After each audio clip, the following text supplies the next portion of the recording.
Hi, welcome to From Idea to Business Model and Beyond by Curtin Entrepreneurs for the Inspire 2026 competition. So, welcome. And before I start, I'd love to acknowledge traditional owners of the land in which Curtin Perth's campus is located, the Whadjuk people of the Noongar Nation, which is where I'm presenting from. But I would also love to acknowledge those that are Indigenous to the lands in which you guys are all tuning in from, because I understand that we have people from the global campuses as well. So hi, my name is Anna. I'm the coordinator of Entrepreneurship Curious here at Curtin University. What this means is I work with high school students, but I also support current students, current staff members and alumni. And I'm really responsible for those that are interested in entrepreneurship and looking at integrating innovation into their experience at Curtin University, but also supporting those that are interested in starting their own business one day. So I've been tasked by your lovely executive to create a 1 hour masterclass for you guys that goes through a variety of topics that we'll go through today. But before I do want you to meet my incredible team. They are not on this call today. However, they make up a large portion of the really cool people doing entrepreneurial things. My boss, Danelle Cross, is the director of entrepreneurship. She looks at advocacy. She also helps run one of the largest tech festivals in the Southern Hemisphere, West Tech Fest, and is a champion around the university for entrepreneurship and innovation programs. My colleague Ben is the manager of entrepreneurship programs. He is responsible for any of our further programs. So if you really enjoyed this masterclass, you do really well in Inspire, you might want to consider applying for one of our various programs that have funding involved, and or booking in a one-on-one session with him to talk more about how you could bring this project to the next level. My lovely colleague Courtney Banks, she's our marketing communications consultant. You'll see, and if you'd love to continue to stay in touch with us even beyond this, that our LinkedIn is very active, and she also helps curate quite a lot of our communication methods like e-newsletters and things like that. And then I have my lovely colleague, Sarah. She's the manager of entrepreneurship events and communities. She helps me run lots of different events. She's responsible for our larger community, so looking after our MBA, our alumni, and our investment syndicate and circles as well. She's also one of the main festival curators for West Tech Fest. So if you're interested in being involved or you find yourself in Perth come December and would love to see a showcase of technology, sustainability, climate change, business, all the good things, please do check out West Tech Fest as well. But a little bit more about myself. I have the privilege of managing a community called the Entrepreneurs Community. You guys all actually get free membership. You can access things like mentorship, different resources that I'm sure Sandy will show you, and the community will show you how you can access that. If you do end up joining, we have co-working spaces and 24-hour support at various different events as well. If you're interested, I'll share the link right at the end of this masterclass. Housekeeping. So this particular workshop will be split into 4 main parts, each exploring a different topic, from problem ideation to solutions to business modeling and assumption testing, which I believe is what you guys need to cover in your first week of the competition. For those that are interested, please do download the worksheet and slides. I believe have been made available to you. There will be moments where I will ask you to pause the video, set a timer for 5, 6, or 10 minutes at a time. And what I'll be referencing is the various activities that are on this work. Brilliant. So before we kick it off, what I do want to kind of share the underpinning of what this masterclass workshop's underpinning principles and frameworks is going to be.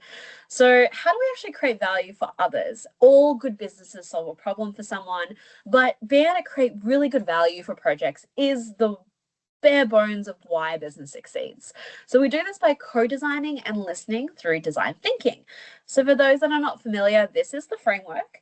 So first you have empathize, so really digging down and understanding the problems that the people that you're trying to solve for, or the business you're trying to create for, their ideal customers, actually experience. The second is defining what that problem is so that everyone knows that is the core part of what you're trying to achieve. Third being ideating, so ideating different solutions on how you actually go about solving this problem.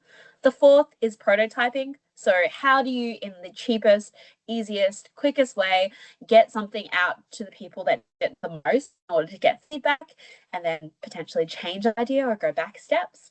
And then lastly, testing. So making sure you actually do go out, you test, make sure that your metrics of success are there. And if all goes wrong, go back to the very beginning or whichever step.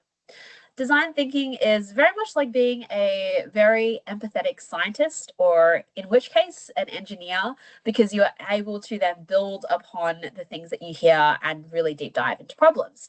So, as you see, as we go through the different sections, we'll actually move through this design thinking process. But where does this fit? So your Aspire competition runs for 2 weeks. The first week is an ideation sprint, and the second week is a build sprint. At the end of the week, you guys are required, from my understanding, to submit a business model, a concept proposal. You'll be judged on these particular factors, and the submission is worth 30% of your total score, with the final pitch and prototype being the other 70. So everything I hope today will feed straight into that submission and into your final pitch, so that there is nothing from this masterclass that you won't possibly use. These are some of the learning objectives that we'll go through. If you're interested in reading a little bit more, pause for a second so you can read that. But today's recipe for success, we will be covering 3 main things. First, the ideation stage. The second is business model. And the third is validation, and how we go about doing each one of these steps. So, part 1, finding a problem worth solving. So what is innovation at its core? Innovation is usually around, or started by, spotting a gap where something is missing, broken, or something just hasn't kept up in whatever function it is that it's been created for. So ask yourself, what keeps going wrong that everyone has just kind of accepted is a thing? Secondly, who gets left out by the way that the world works currently? So accessibility. And lastly, why hasn't actually anyone fixed this yet? Is there a fundamental reason as to why? Has someone tried this previously? Was it the wrong time, or was it missing anything in particular? Because these are the best opportunities that you might want to consider going with. But there are 3 main places you could look for problems. The first one starts with you. So looking at what frustrates you personally in your day-to-day life, whether it's the communities that you're a part of, maybe it's studying, maybe it's those that interact around you, scheduling, access, rise of cost of living. What bugs you particularly? Because the problems that you experience make you one of the best people to solve it, because you actually have personal one-on-one experience. The second is communities or groups. What frustrates a group that you belong to? Whether it be your school group, maybe it's your club that you belong to or participate, course, maybe it's the cultural group that you come from. Is it your family members, maybe your workplace? What are people around you saying that isn't necessarily something that you personally experience, but they do, that you might want to help with? And then lastly, zooming out. What product, service, system around you works but badly, or only for some people, so it locks out certain individuals? And you'll have to excuse the typo there. I will go back and change that at some point in time. So with that said, we're off to our first activity. So if you are playing along at home, this is actually on page 2. So we're looking at sections, finding a problem worth solving. What I want you to do now is pause the video and set a timer for 5 minutes. I want you to write down in each one of those boxes, starting from the first box, you, frustrations from your own day-to-day life. So what really, really bugs you that you wish and would honestly pay money to solve. Secondly, 2 to 3 things that affect the community that you're part of. And thirdly, write 2 to 3 things around you that work, but work badly. So something that you might want to improve on. I will pause the video for a little portion of time now for you to do so. Feel free to pause, grab a drink of water, off we go.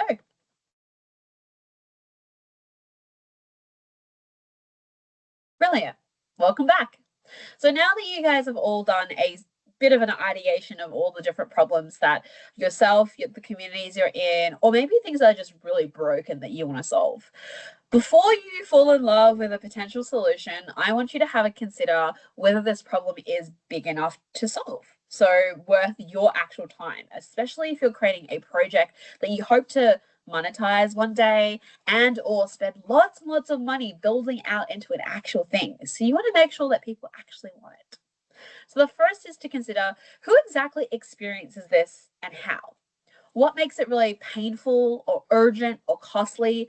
Is it a must fix or just a nice to fix? Because if people are urgent and it's really painful, but people wouldn't pay money for it, you might be in a bit of a spot of bother there.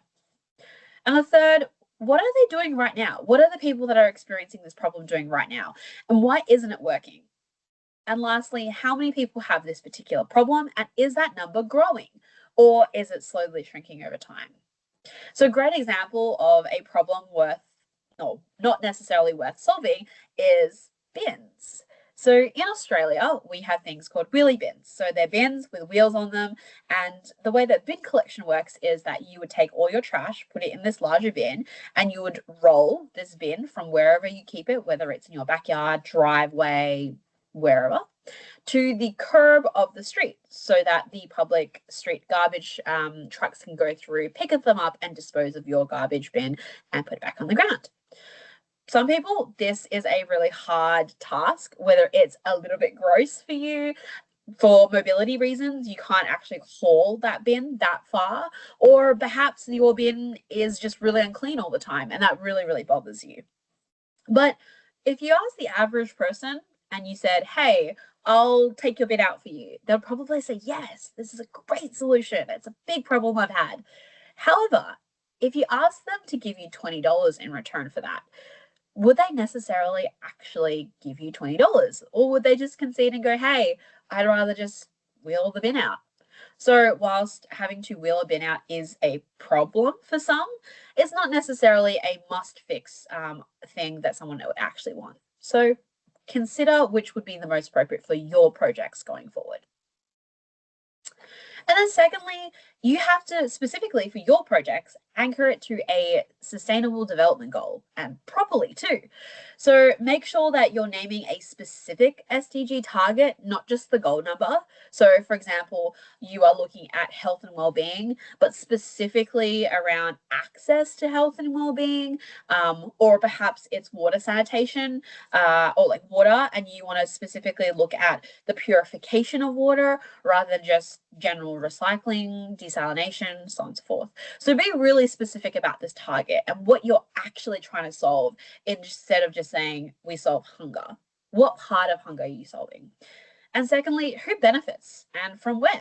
How would you know that it's actually working? What is the impact that you hope to see from your projects? And lastly, I would challenge you to actually start with one of those problems that you've actually just ideated and came up with, and then look at the SDG that it might fit into, rather than pick a SDG and try to find a problem. The reason why I say this is that SDGs are really, really big goals. They're really hairy, audacious, wicked problems, but they also mean that they're really hard to solve as a result.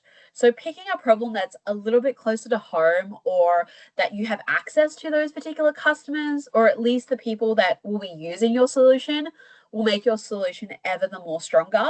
And later on, when we look at things like unfair advantage or unique value proposition, this will help you determine those things and make you competitive compared to your competitors as well. So we're on to our second activity already. Look at us go. So right now, what I want you to do is pause this video and give yourselves a 6-minute timer. What I want you to figure out now is, based on one of the problems, pick one. It doesn't really matter which one you run with for this workshop. Perhaps it is the one that you want to run with for your project, but pick one. And then what I want you to do is choose one of these statements to actually fill out.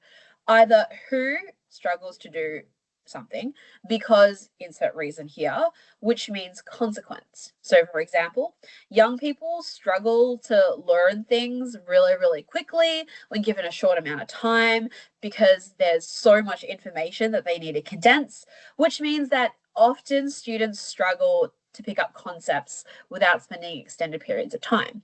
So can we see how I've created a problem statement that has the who, what, why, and what is the consequence or the impact of? If you want to challenge yourself, what you could look at is a more specific problem statement.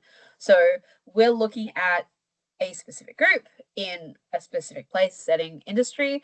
They struggle to do something because why the current way fails, which means the consequence is who pays, who's affected, and how. So we could be looking at specifically first year university students at Curtin University. They struggle to submit assignments on time and know when to submit the assignments because course outlines are often written in very different ways in different contexts for every single unit, and things are due all over the place, which means that students sometimes don't necessarily find the right criteria. They don't necessarily know the best way to hand something in, and the structure of their answers are varyingly different. And this can be really overwhelming for students. Does that kind of make sense? Hopefully. And then if as a stretch goal, you can hopefully name an SDG and map the target to this and who exactly benefits. So this particularly maps to health and well-being, specifically the target of ensuring that everyone is able to be stress-free and live a mostly peaceful life and have really good mental health. If we solve this, then young people, and especially our first year international students, would feel much more comfortable and more relaxed, but also more organized. We know this will work if that we see less people submitting for extensions and less people missing deadlines. And so you can see I've linked this to an SDG goal. I've looked at the specific target. I've been even more specific about the people that benefit. So first year international students, the change that would change for them. So what solution I hopefully want to come out of that particular problem. And then how will I know it actually happened? So I've actually put a metric or statistic to that as well. So for those of you that are playing along at home, again, my slides lie. I do apologize. We're actually looking at page 3. You'll see that there are different ad hocs. You see a pressure test of the problem you have, and at the very bottom, an example as well of a different quest. So what I'd like you to do now is pause the video, set yourself a 6 minutes timer, and I will see you very soon. Brilliant. So hopefully you've spent about 6 minutes, maybe it took you a bit longer, that is okay. Having to think about the problem and the problem statement, who benefits, and how you're going to potentially track this change. So now that we have a pretty firm understanding of what it is that we're trying to solve and who for, we can look at solution ideation.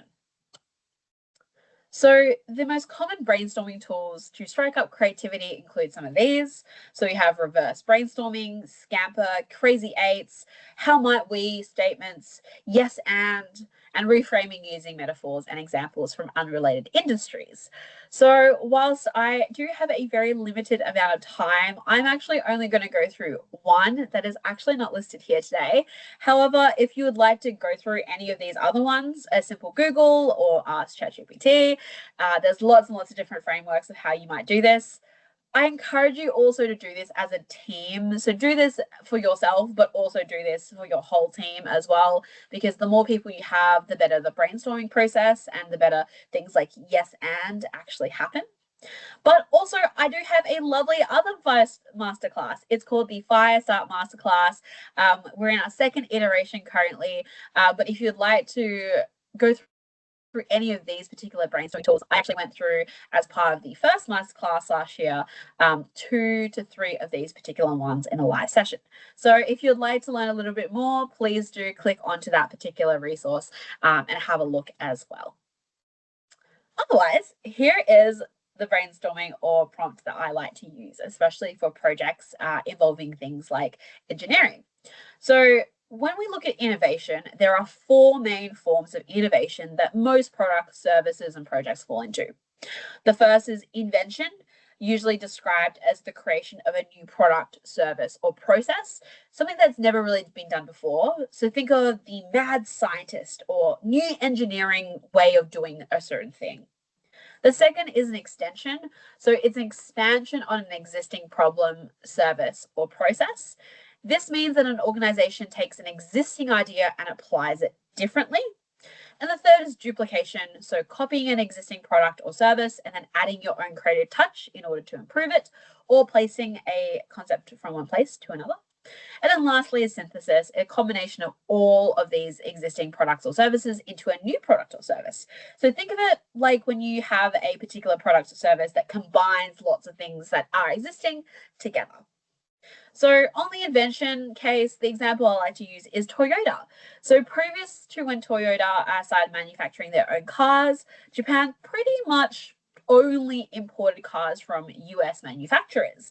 During these days, especially during post-World War II, there wasn't a whole lot of demand given the fact that a lot of natural resources had been stripped out of Japan and the cost of importing cars from a large Western society like the US was quite expensive. And so they actually discovered a new process or way of doing things that I'll actually describe in the next slide because it is a little bit of a combination of invention and extension. But they created a whole new way of producing things that had never been done before in a particular industry by combining lots of different Japanese principles. On extension, also another Toyota invention, but it's a Kanban board. So it's based on the idea of project management. So you'll see in this particular photo that there are little slips of paper. And so each slip of paper is a particular task that is in the car manufacturing process. And the idea is as you generate new projects and it moves through the process of manufacturing, you can see when something has been used and perhaps when you then need to order something else. So instead of having lots of different car parts on demand, which is really resource intensive and also requires a lot of upfront capital or, money to be able to purchase, they discovered a way of doing a just-in-time principle. So this Kanban model of tracking and physically tracking a process or a task has been translated out of the manufacturing industry and digitalized. And so now it's actually been used for a lot of things like Trello boards, for example. You might have seen them previously. MS Teams now has a planner that you can use to Kanban board and project manage. Or you still sometimes see people nowadays using sticky notes to bring them from section to section. So it's expanding on an existing principle, a Kanban board, a literal board, and it builds upon that service by applying it slightly differently, and in this case, applying technology to it. And the third is duplication. So Ryan Airways is a budget airline in the European world. And it basically came about because there was deregulation in Europe. So suddenly planes from all around the world could fly into Europe. You didn't have to be a European airplane at all. And these large cities like London and Paris and so forth were getting inundated and it was becoming really, really expensive to fly. And so in America, because of a little bit of deregulation, you saw companies like Southwest already doing this. They were stripping back different things like the meals on your flights, flying out of smaller regional centers. And so Ryanair decided to do exactly that. So they took that principle and applied it to the European Union. And so now you can get really good budget-friendly flights based on a model that came out of the US. And we also see this now replicated in Asia with airplane companies like Scoot, for example. So taking something that was regionally in America and applying it in Europe. Whilst it's pretty much the exact same business model, they add their regional flair to it as well. And then lastly, synthesis. So this is a continued glucose monitor. It's a little patch that sticks on your hand or like your arm or wherever on your body, and it continues to monitor your glucose using a sensor that takes a glucose level from your blood. Prior to this, all you had to do several times a day was actually physically prick your finger. And for anyone that's a diabetic, or at least, thank goodness I'm not, because I'm a little bit squeamish. And so the idea of having to prick myself and a really sensitive part of my fingers as well to take my glucose throughout the day, and then having to look up what that reading actually meant and what I needed to do was a really, really big problem. So continued glucose monitors solve this by combining three main things. It's that bio tracker that was invented and specifically there to stay in your body over time. A monitor, which then is connected to an app on your phone to tell you and give notifications as perhaps your glucose is spiking, and also tracks you over time so you can see if it's particular types of the day, perhaps something that you've eaten, but also suggests what you need to do as well in one easy format. So synthesis combining three different products, so an app, a monitor, and a bio tracker, all together in order to create a continuous glucose monitor, which I thought was pretty cool. The next is there are often some innovations that span across all of these that bring them together. So I'd mentioned previously Toyota's production system. So they actually straddle something between invention, extension, a bit of synthesis, and a little bit of duplication as well. So duplicating in that making cars have pretty much remained pretty same, regardless of if you're in America, in Japan, in China, so on and so forth. But the new thing that they did was the just-in-time principle and the Jidoka principle. I always pronounce that wrong.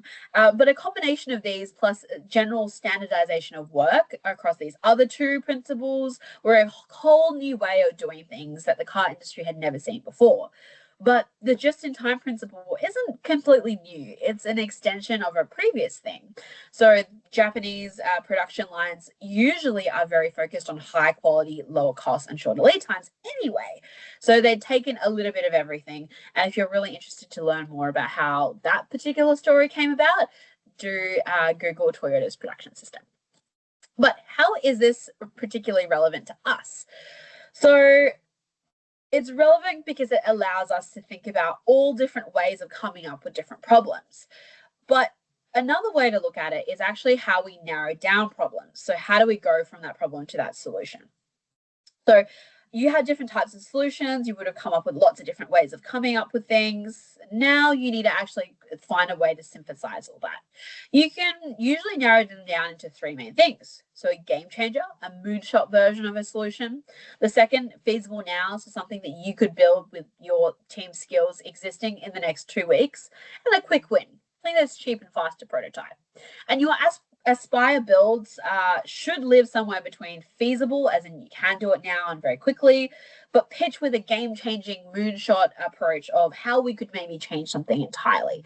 But also, you might want to consider your prototype build being the quickest win and the cheapest. So, if we go back to the forms of innovation, an innovation itself would be a game changer. They completely changed the way that cars are being manufactured. However, a feasible now might be an extension. So you're just improving incrementally 10% of something that exists already. And then a quick win might be just duplicating. You take something that applies here and applies it somewhere else. So baking is a little bit like this. Making a new cake recipe is a little bit of a tricky thing sometimes, but you might create something completely different, all new tastes. Or you might just take a chocolate cake and add one or two things into it. Or perhaps you take a chocolate cake that is made in a different country and adapt the recipe for the clientele that you have in your country. Or maybe a little bit of combination of everything. Maybe it's a cupcake that also is a surprise cake. So it takes existing principles and changes it a little bit. So what I would like you now to do is, and again, my page numbers are wrong. How terrible of me. But what I'd like you to do is have a look at page 4 and page 5. So 4 being a bit of an explanation and a few examples of this forms of innovation. And then on page 5, I would like you to give a go at coming up with different forms of innovation. So different solutions that might draw upon these particular principles. And if you finish really quickly for whatever reason, or you're just really gung-ho and you have a solution that you might want to consider, go to page 6 and have a look at whether or not it is a game changer, a feasible now, or is it a quick win? So something that you can do and prototype really quickly. And then if you're even more done, what I'd like you to do is pick your favorite out of all those that you would like to continue forward and have a think about, does it actually solve the problem? So go back to that problem statement you had and make sure that it is actually solving the thing for the person. Is it solving the thing, as I said before, for the person that actually resonates with that problem in a way that's different? So it does need to, even duplication, if you're duplicating something from one place to another, you still need to put in your own flair to it. So whilst Ryan Airways had copied the leaner model, stripped back model of flying, they still had a Irish flair to everything that they did and made sure that the things they were offering were more appropriate. So probably less meal options, but larger baggage options, because people might be going from place to place to place to place. And then you got to make sure that your team can actually build this. So as cool as it may be to make a rocket to go to space, is that something that you can achieve? Do you have a rocket scientist on your team? Or do you have someone that specializes in CAD designs or 3D printing that could maybe create you a miniature version of So what can you actually achieve within your own team's capabilities? And lastly, like something that you'd be really proud to pitch in. There's no point creating something that is the flashiest, coolest thing on earth if you yourself are not excited, because there's nothing worse than someone who doesn't believe in their own product or service trying to sell it to you at the end of the day. So what I'd like to do at this point in time is pause the video, set yourself a 10-minute timer to firstly work through and ideate various different solutions. If you potentially have another solution that you might be interested in, I've also left a blank space where you could just do a bit of brainstorming and prototyping. Or if you're just doing this as a thought exercise, I encourage you to go back and do this with your team as well as a way of coming up with new ideas. So off you go. Good luck. Alrighty. Welcome back to part 2, our business model canvas. So now that we have our problem in hand, we have a bit of a solution, we know who our potential customers may be, and maybe we thought a little bit also about our impact and what would success potentially look like. We can now explore our business model.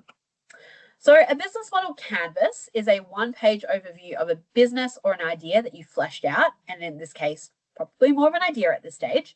And it tells the reader, and in this case, you guys, or the judge, firstly, who your customer is, what problem that they have. The second, what's unique about your solution and about your team specifically.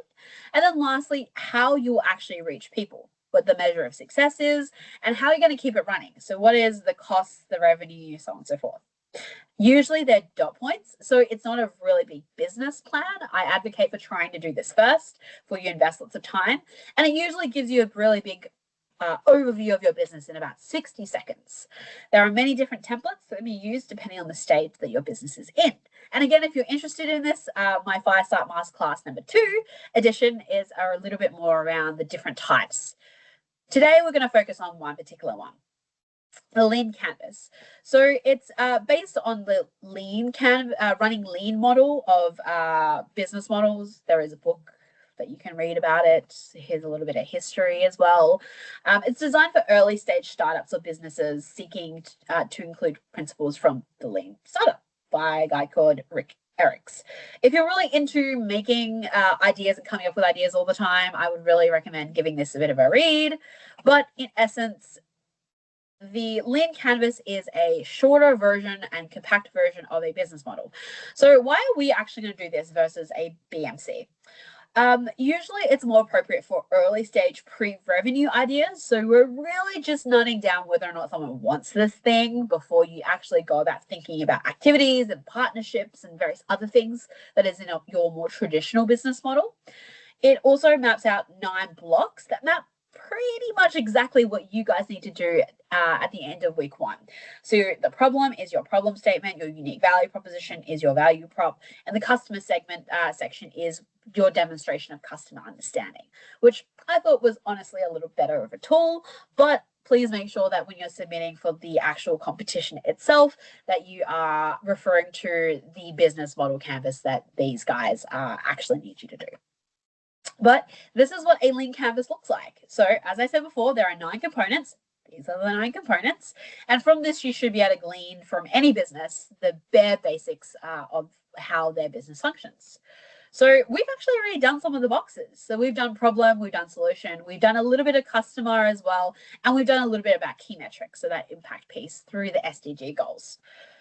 So we're going to look at these 2 things next before the rest of the boxes. So our unique value proposition and our unfair advantage. So you'll notice that these boxes are at different varying shapes and sizes. This was actually purposeful. Your unique value proposition, your problem, and your customers are your 3 pillars, quite literally, because they, long ways. I thought that was quite neat, personally. But the pillars, because without these 3, and a really deep understanding of these 3 things, you cannot have a business. And so what are these 2 things? So a unique value proposition, consider it like your Big Mac sauce or a portion of your Big Mac sauce. Maybe it's the mayonnaise that goes in the Big Mac sauce, right? That makes your solution the best. A UVP is why your particular solution matters right now and to whichever person it is that you're creating value for. So for example, Curtin University, its unique value proposition is that for students, it creates connections, communities, and you lead with a network, not just knowledge. So to anyone that isn't a student, they probably don't really care, to be honest. But to a student who is going to pay you money, that's really, really important. And then the second is unfair advantage. What makes your approach or positioning uniquely suited to solve this problem?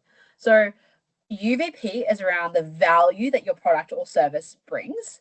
Your unfair advantage is about you as a founder or as someone on that particular team. What makes you the right person to solve this compared to a competitor? Sometimes you'll hear this referred to as your moat, your unfair advantage, something that you have access to that everyone else wouldn't necessarily have, and so makes you quicker, perhaps makes it cheaper for you to do something, so on and so forth.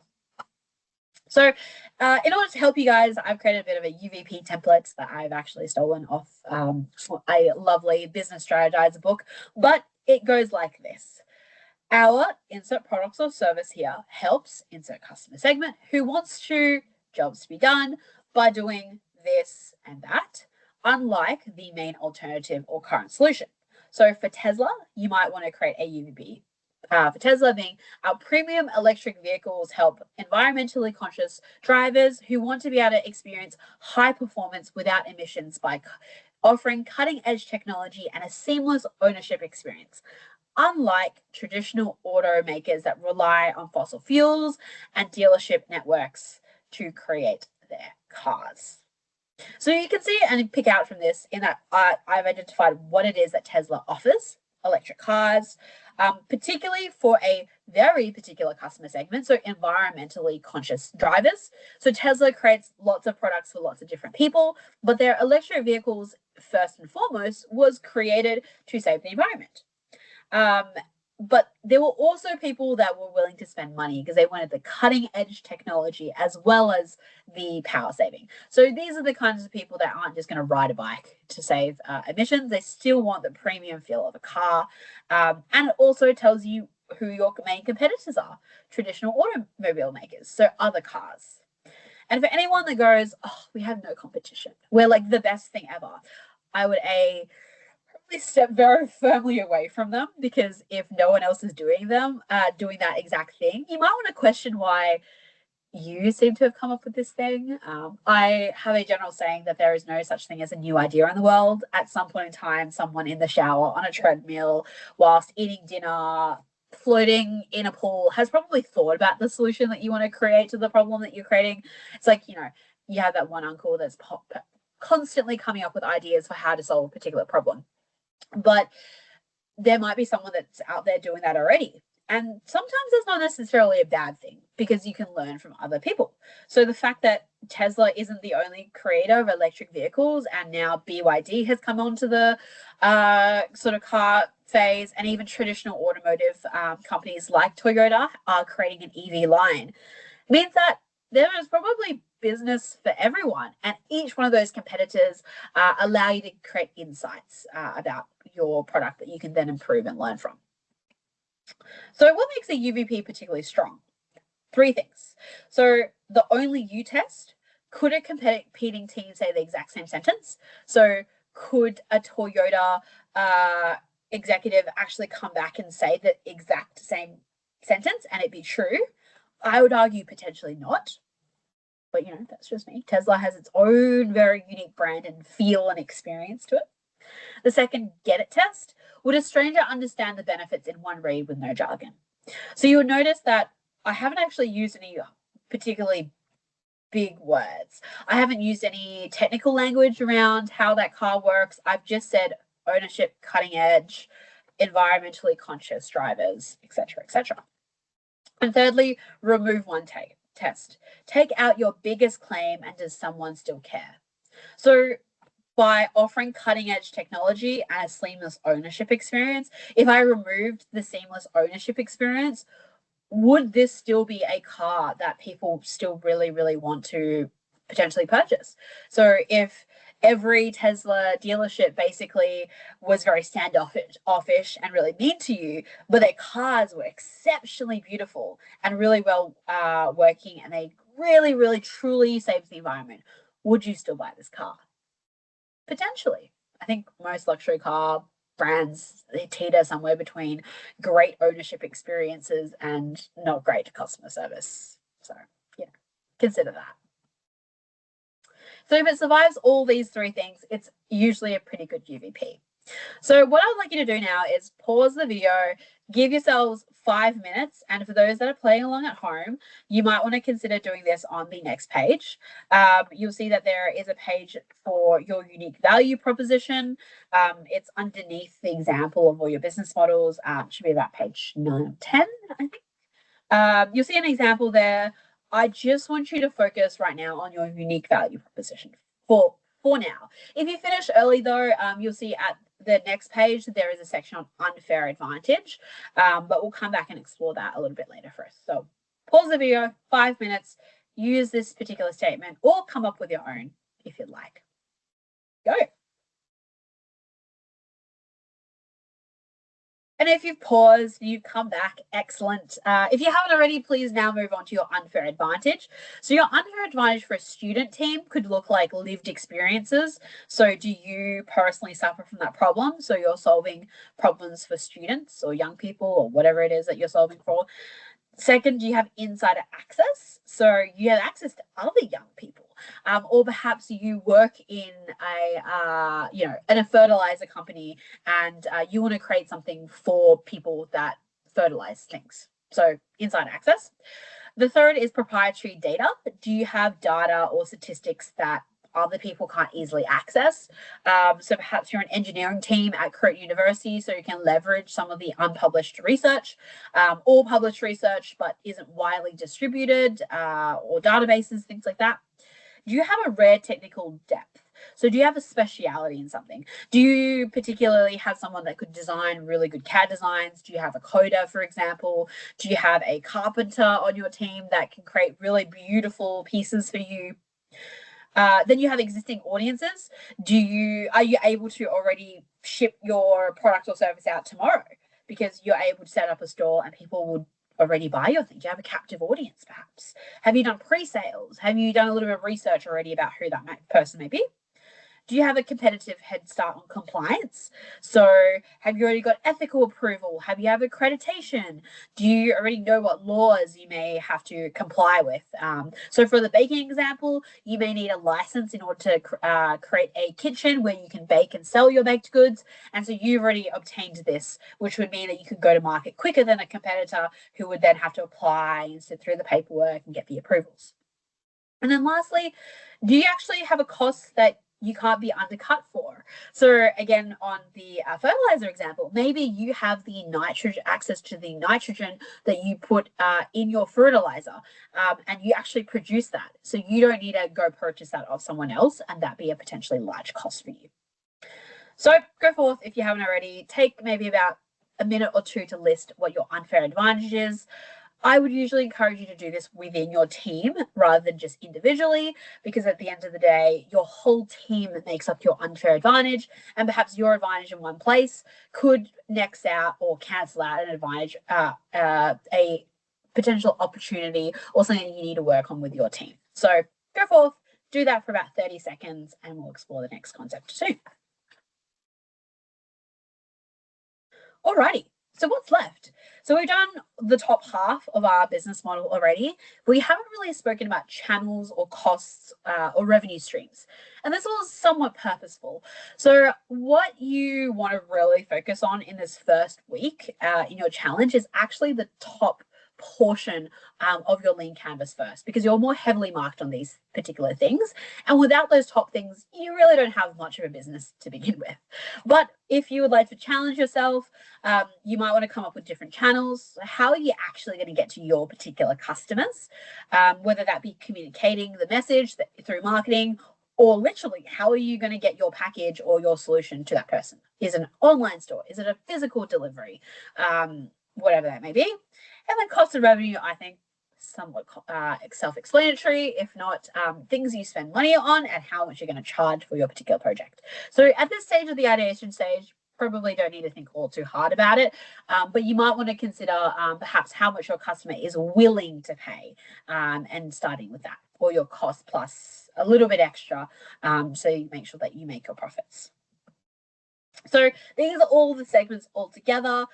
If you want to go back at this stage, I have created a blank business model canvas on there if you haven't discovered that one already.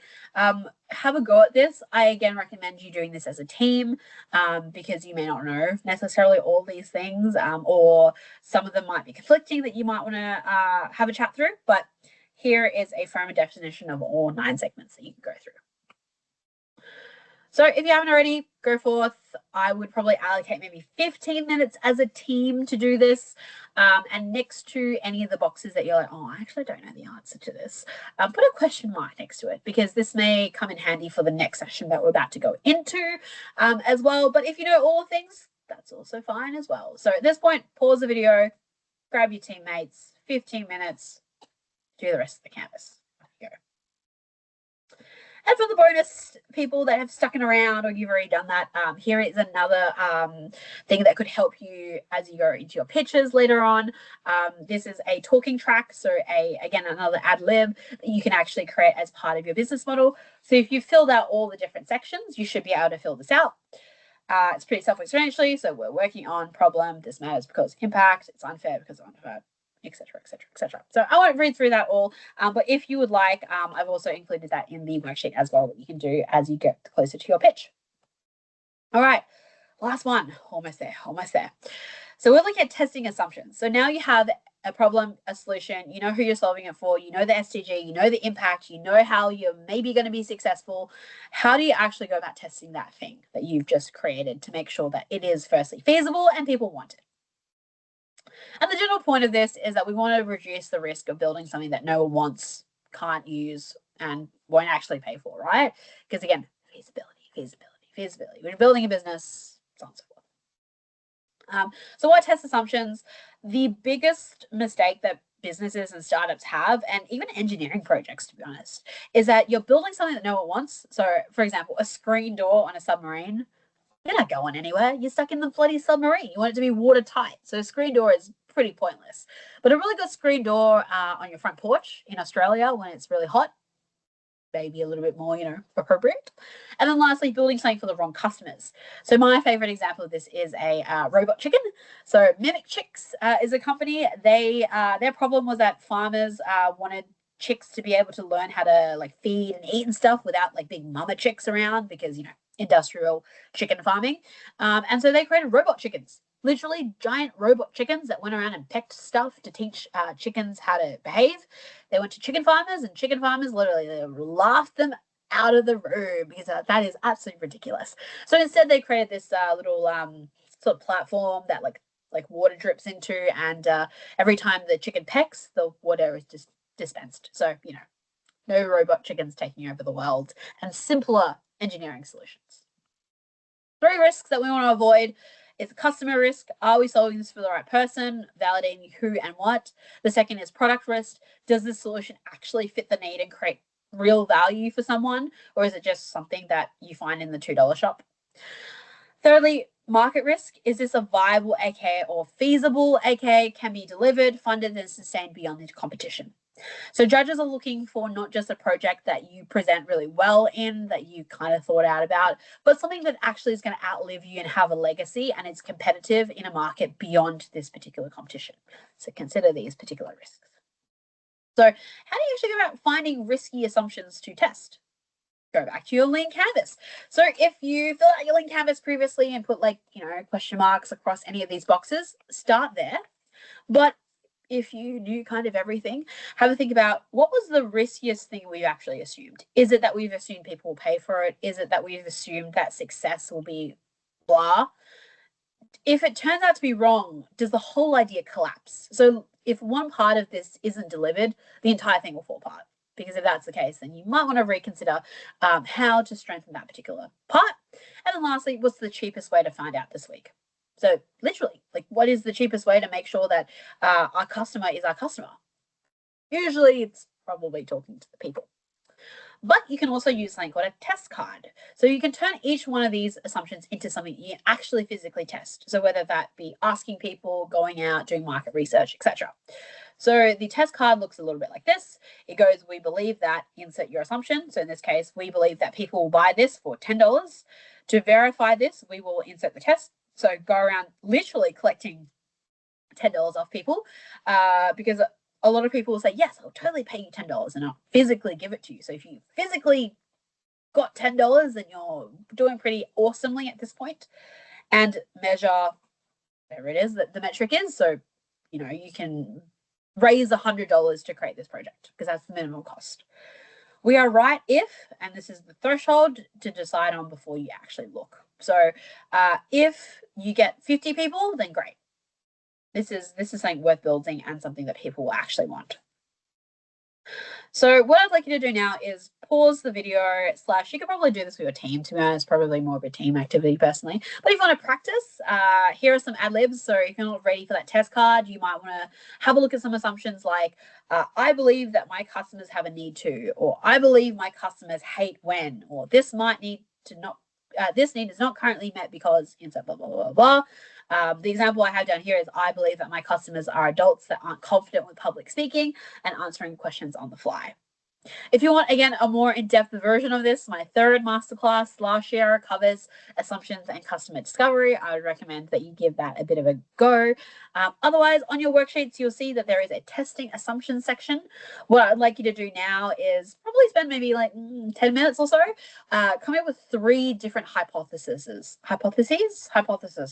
Never know which one it is. But 3 things or assumptions that you might want to test going forward. And this actually can form part of your pitch, because you can say, hey, we actually went out and spoke to our customers, and these are 3 key insights that we learned from that. Or like, from our assumption testing, we found out these particular statistics that makes our business super, super strong. So pause the video here, turn to that particular page, give it a go. Brilliant. All right, you're still with me. Still with me. Look at us go. So if you're still with me, a couple of extra kind of hints and tips going forward as well. The main portion of this masterclass is really finished, but a couple of things to note about customer discovery as you go out and test these assumptions. Remember that asking about their past behavior and needs and concerns are better than trying to get them to think about the future, because what they've previously done is a better indicator of whether or not someone is going to continue to do that because they've already done it. We don't usually go on just potential interest. We want interest that is proven. The second is, don't pitch your technology or ask if they would use it, because people are usually very polite. They want to be nice and they'll say, oh, absolutely. So what you really actually want to do is determine a bit more about how they're currently solving that problem, and is this something that they, again, based on past behavior, actually going to use. And then at the very end, show them what that thing is and maybe get a bit of money out of it. So interview about the problem first before you focus on the solution. And then, lastly I said, learn how they currently solve the problem or not. A really good book, if you're interested, is actually called The Mom Test. I'd highly recommend it. It goes through a little bit more about the principles around customer discovery and how to ask really good questions. But on the questions, the best way to test assumptions is to ask lots and lots of questions. Here's an example of a very weak question.